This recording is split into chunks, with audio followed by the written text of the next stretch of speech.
Un lieu de recueil, mais aussi un élément emblématique du patrimoine monégasque. Nous sommes à quelques pas seulement de la frontière de Cap d'Aille, dans le cimetière de Monaco.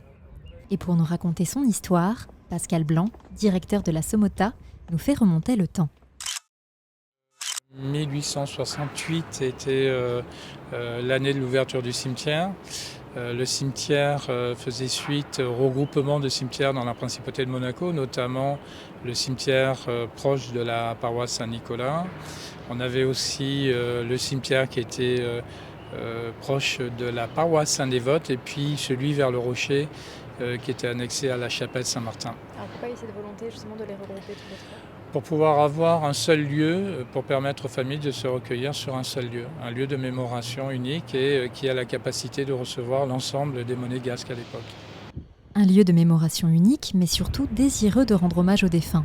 La société concessionnaire du cimetière et la mairie de Monaco entreprennent régulièrement des travaux pour rénover et entretenir le cimetière. À l'instar de cette galerie, qui abrite de nombreuses plaques funéraires. Depuis la construction du cimetière, le bois qui fixait ces plaques s'est dégradé. Tout a été refait il y a quelques années grâce à de la résine de Venise qui ne s'altère pas à l'eau.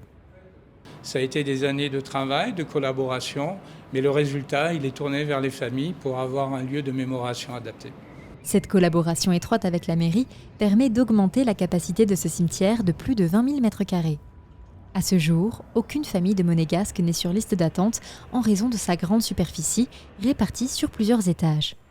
Alors en tout, il y a 7500 sépultures, donc 2500 caveaux et 5000 cases environ.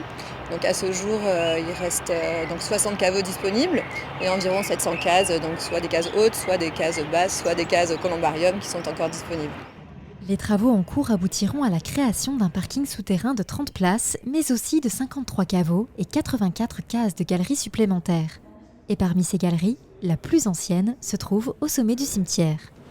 Voilà, là on est dans la galerie sous la tannée. C'est les premières parties de concessions qui ont été construites, enfin de concessions, de monuments sur les concessions. Et généralement là sont inhumées les grandes familles monégasques. De grandes familles monégasques, mais aussi des personnalités connues dans le monde entier. Joséphine Baker et Léo Ferré sont enterrés au cimetière. Roger Moore ou encore Jules Bianchi reposent quant à eux au columbarium, l'un des plus grands d'Europe. Donc c'est les familles monégasques et les résidents monégasques, parce que pour les familles étrangères, il n'y a pas de possibilité d'être inhumés en principauté. Mais pour les familles monégasques et les résidents, ils ont le droit d'être inhumés dans les cases columbarium pour une durée de 30 ans.